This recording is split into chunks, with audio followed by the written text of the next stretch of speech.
मां सिंधियाना news network के reporter फ़हीम ज़ैदी मौजूद अंजुमन इत्तेहाद अब्बासिया ज़िला खैरपुर ऐं तालका खैरपुर जो इजलास हाजी नजीबुल्ला अब्बासी जे ठेड़ी शहर वारे रिहाइशगाह ते थी गुज़री, जंहिंजी सदारत अंजुमन इत्तेहाद अब्बासिया ज़िला खैरपुर जे सदर आरिफ जान अब्बासी कई। गजाणी में ज़िला खैरपुर ऐं तालका खैरपुर जे अॻवाननि समेत बिरादरी जे मुअज़्ज़िज़ शख़्सियतुनि पिणु वॾी तादाद में शिरकत कई। इन मौक़े ते अॻवाननि ख़िताब कंदे चयो त अंजुमन इत्तेहाद अब्बासिया जे प्लेटफॉर्म तां पूरे पाकिस्तान में रहंदड़ अब्बासी कल्होड़ा बिरादरी के मज़बूत ऐं मुनज़्ज़म करण लाइ ॾींहुं राति जिदोजहद करे रहिया आहियूं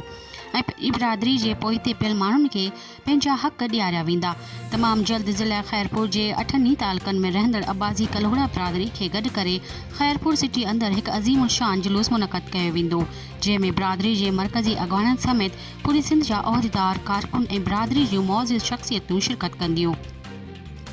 तक़रीब में फ़ियाज़ अब्बासी, अरबाब कल्होड़ो, अली अंजुम अब्बासी, अब्दुल हफ़ीज़ अब्बासी, नईमुल्ला अब्बासी, सलीमुल्ला अब्बासी, फ़कीर फलियो, आमिर हुसैन अब्बासी, मुजीबुर रहमान अब्बासी, सिराज अहमद अब्बासी समेत ज़िले ऐं तालके खैरपुर जे उहिदेदारनि वॾी तादाद में शिरकत कई।